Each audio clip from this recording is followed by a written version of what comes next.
ये महामाया ने मुझे कौन सी दुविधा में डाल दिया। अब ये 24 घंटे कब पूरे होंगे और कब मैं फिर खरगोश से बेताल बनूंगा। कहीं राजा भोज सिंहासन पाने की दाल गला ना ले। देखूं तो वो है कहां। खरगोश की आंखें भी छोटी होती है। देवी, मैंने अपने वचन के अनुसार आपका न्याय कर दिया है। अब ये सब कुछ आपका है, इसे स्वीकार करें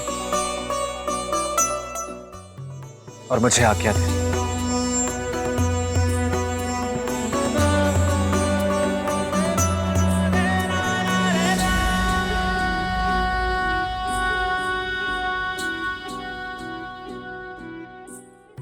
जय महाकाल, जय महाकाल। आपने मेरे न्याय के वचन की रक्षा की, आपको कोटि कोटि धन्यवाद। राजन, आप धन्य हैं। मुझे अब ये सब नहीं चाहिए। आपने मनुष्य और पशु दोनों को न्याय के तराजू में बराबर तोला। मेरे लिए इतना ही बहुत है। मैंने आज तक आप जैसा न्यायी राजा नहीं देखा। आपकी जय हो राजन।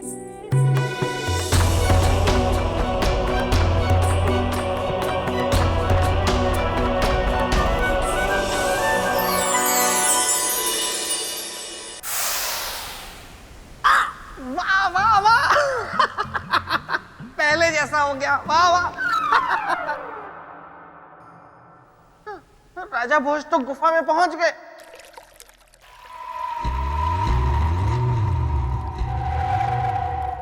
महामाया, नहीं नहीं नहीं नहीं, इनके सामने मैं नहीं जाऊंगा वहां, वरना पता नहीं इस बार मुझे क्या बना देंगी। राजन, आप और आपका न्याय दोनों ही धन्य हैं। जिस प्रकार आपने एक पक्षी और एक मनुष्य के बीच समानता से न्याय किया है, उसे ये संसार सदा ही याद रखेगा। न्याय की कसौटी पर आप खरे उतरे हैं राजन। अब आप सिंहासन की ओर कदम बढ़ा सकते हैं। अरे नहीं नहीं नहीं, ऐसे कैसे सिंहासन की तरफ कदम बढ़ा देंगे राजा भोज। मैं हूं बेताल, गलने नहीं दूंगा इनकी दाल। राजन, मैं आ गया। देखिए राजन, मेरी बात मानिए, लौट जाइए। आप पहले भी 3 बार प्रयत्न कर चुके हैं, लेकिन कोई फायदा हुआ नहीं ना। इसीलिए कहता हूं, मेरी बात मानिए, लौट जाइए। ठीक है बेटा। ठीक है।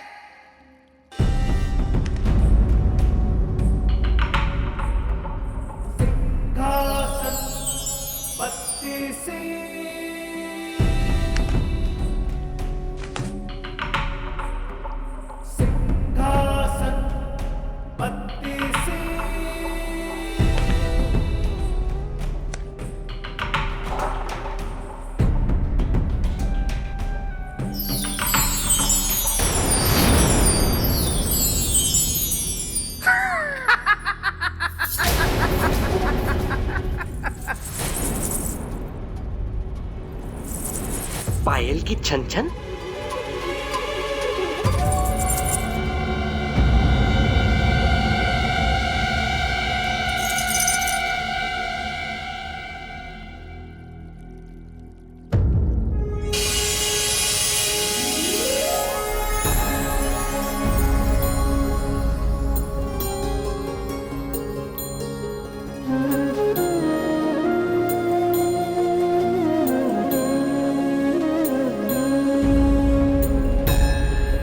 कौन है देवी आप? बताइए तो जाने। देवी, भला मैं आपको कैसे बता सकता हूँ?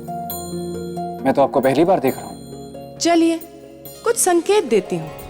मैं चंचल, कोमल, चितवन, रस, रूप और गंध की मैं दीवानी।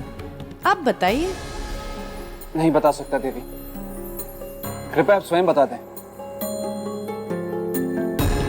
ना रजनीगंधा ना अश्वगंधा, चित्रगंधा है मेरा नाम।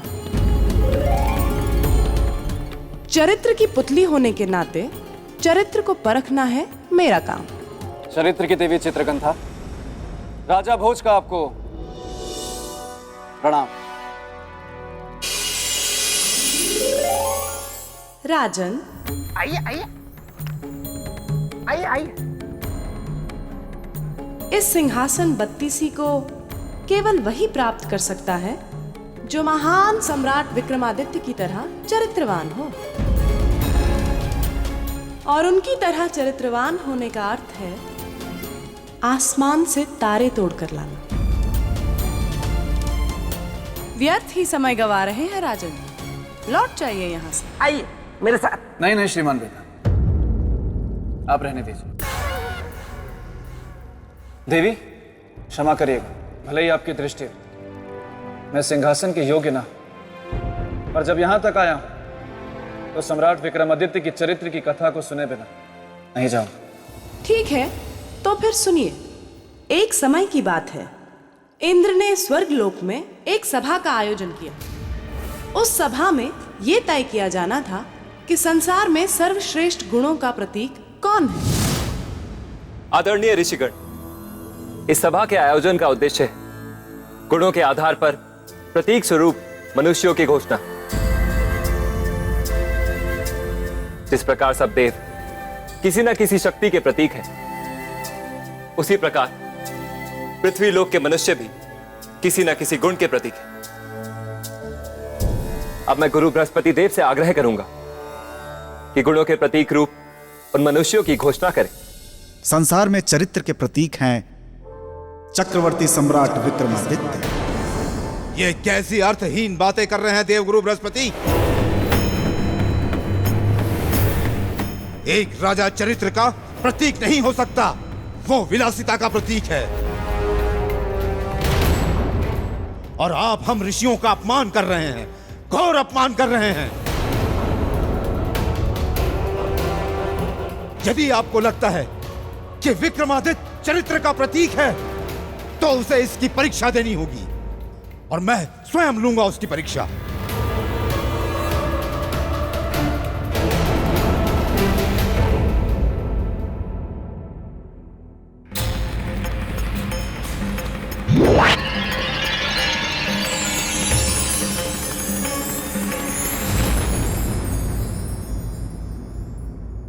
ऋषिवर, मैं अपने निर्माण का उद्देश्य जानती हूं,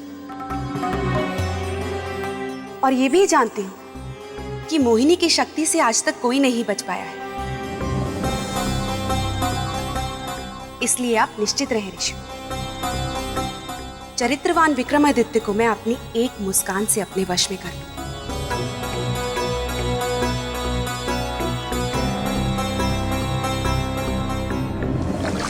ओम सूर्य देवाय नमः। ओम सूर्य देवाय नमः। ओम सूर्य देवाय नमः। ओम सूर्य देवाय नमः। ओम सूर्य देवाय नमः। सम्राट विक्रमादित्य, आज तुम्हारा धर्म, तुम्हारी भक्ति और तुम्हारा चरित्र सब मेरे रूप के बहाव में बह जाएगा। ओम सूर्य देवाय नमः। ओम सूर्य देवाय नमः। ओम सूर्य देवाय नमः। ओम सूर्य देवाय नमः। ओम सूर्य देवाय नमः। ओम सूर्य देवाय नमः। ओम सूर्य देवाय नमः। ओम सूर्य देवाय नमः।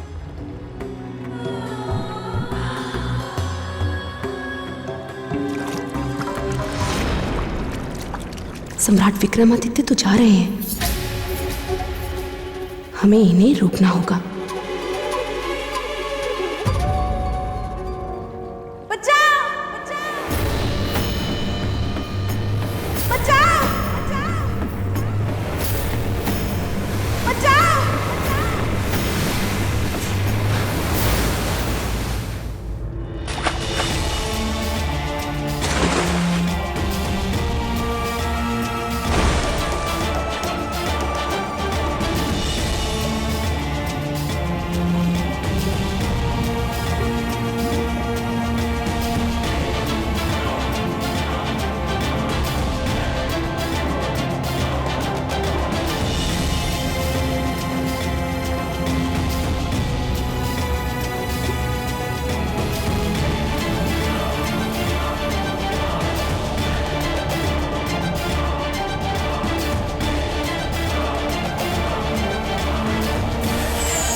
राजन, क्या एक पुरुष के चरित्र पतन के लिए केवल स्त्री दोषी होती है? देवी, अगर आप ऐसे आसान आसान प्रश्न राजन से करेंगी तो ये उन कठिन कठिन प्रश्नों के लिए कैसे तैयार हो पाएंगे जो आप इनसे आगे करने वाली हैं? राजन, जरा इधर आइए। आगे आपसे जो प्रश्न देवी करने वाली है वो बहुत ही भयानक, भयंकर, जटिल, जड़ियल, कठिन प्रश्न आने वाले हैं। अपने सम्मान का जुलूस निकलवाने से अच्छा है यहां से निकल चलिए। घोड़ा उड़ गया है, बाहर घास खा रहा है। बेताल, तुम अपनी हरकतों से कभी बाज नहीं आओगे। तुम्हारा यहाँ रुकना ठीक नहीं है। नहीं नहीं देवी, मैं एकदम शांत रहूंगा। तुम्हारी प्रेत भूमि में तुम्हारी कमी खल रही है। नहीं खल रही है। तो राजन, क्या उत्तर है आपका? देवी, चरित्र का पतन स्त्री से नहीं, मन में उठ रही काम वासना, मद, मोह, लोभ, इन सब के कारण होता है। जिस मनुष्य ने इस पर विजय पा ली वही सच्चा पुरुष है। तो ठीक है, देखते हैं सम्राट विक्रमादित्य अपनी काम वासना, मद, लोभ पर विजय पा सके या नहीं।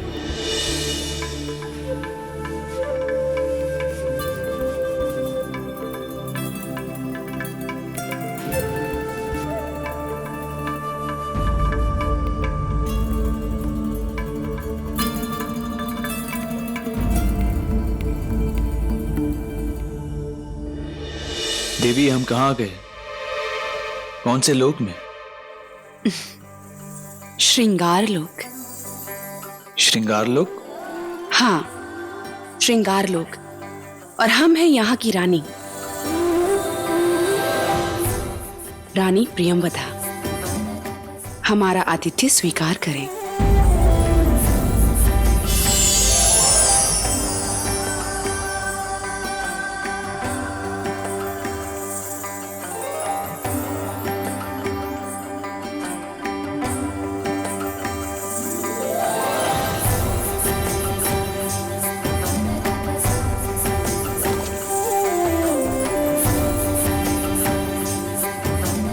इस स्वागत के लिए बहुत धन्यवाद देवी, किंतु हमें पृथ्वीलोक वापस जाना होगा।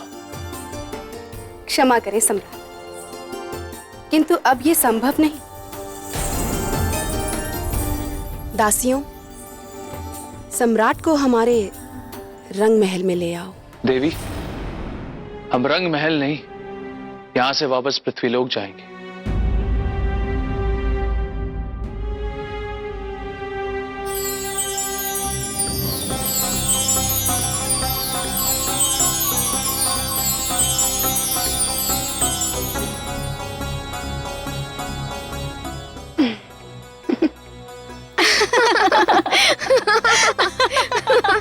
ये क्या कर रही हैं आप देवी?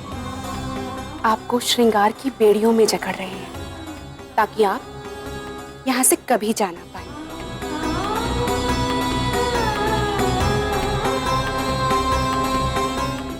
देवी, क्या प्रियंवदा सम्राट विक्रमादित्य को प्रेम की बेड़ियों में बांध पाए? आपको क्या लगता है राजन? मुझे तो लगता है ऐसी कोई भी बेड़ी नहीं बनी है जो सम्राट विक्रमादित्य को बांध पाए। सही कहा राजा भोज। अरे जिस सम्राट को संसार की कोई बेड़ी नहीं जकड़ पाई उसे ये श्रृंगार की बेड़ी क्या जकड़ेगी? पर यह बात इस प्रियंवदा को कौन समझाए? अच्छा होता अगर ये रूपमती होने के साथ साथ बुद्धिमती भी होती। बस बेताल, ये मैं कैसे क्या सुन रहा हूं? क्या सुन लिया तुमने मस्तिष्क कुमार? यही कि सस सौंदर्य लेखा बस विवाह कुंडल से सस शादी कर रही है। अब तुमसे क्या छुपाना मेरे मित्र, बुरा तो मुझे भी बहुत लग रहा है, क्योंकि जब भी वो यहाँ आती थी ना तो मेरे प्रेत भूमि में रंग बिखर जाते थे। तुम तो ये तुम्हारी शरारत थी, ये छल है, ये छल है। तुमने मेरे मित्र का रूप धरकर मुझे छला है। हाँ मेरे प्यारे बेताल, वरना ऐसे थोड़ी ना तुम गलने देते मेरे प्रेम की दाल। हाँ, मैं तो पहले ही समझ गया था कि मेरे मित्र मस्तिष्क कुमार के रूप में तुम आई हो, मैं ऐसे जाल में फंसने वाला नहीं हूँ। हुई। ठीक है, अगर तुम हो विश्वामित्र जैसे मेरे बेताल, तो मैं भी हूँ बेताले जैसे रति। तुम्हारी तपस्या तोड़ के ही दम लेगी और तुम्हें ही बनाएगी अपना पति।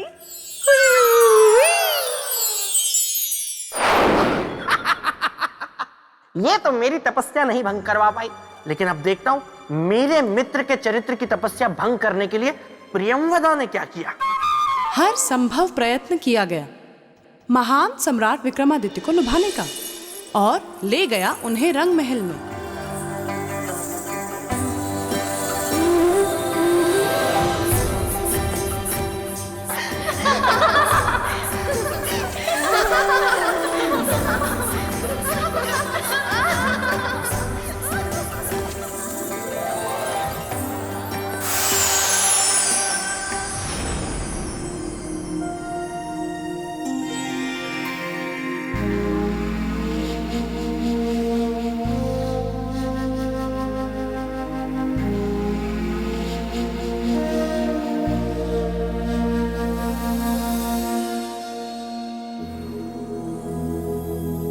राजन, हमें आपसे प्रेम हो गया है। परंतु हमें आपसे सहानुभूति है। क्यों? प्रेम क्यों नहीं? क्योंकि आप हमारे प्रेम के योग्य नहीं है। क्यों? आप में हृदय नहीं? हमारे पास हृदय है देवी, परंतु हमारे हृदय में हमारी पत्नी है। भूल जाइए उन्हें और हमारे साथ यहाँ श्रृंगार लोक में वास कीजिए। चिरयौवन के स्वामी रहेंगे और कभी बूढ़े नहीं होंगे। अपने यौवन के लिए हम अपने चरित्र का त्याग नहीं करेंगे देवी। राजन, ये जो बात आपने अभी इतने विश्वास से कही है, यदि हम आपको छू भर भी लेना तो आपका ये विश्वास ओस की बूंद की भांति उड़ जाएगा और आप सब कुछ भूल जाएंगे सदा सदा के लिए और खो जाएंगे केवल हमारे प्रेम के भंवर में। तो लीजिए, आप अपनी इच्छा पूरी कीजिए देवी।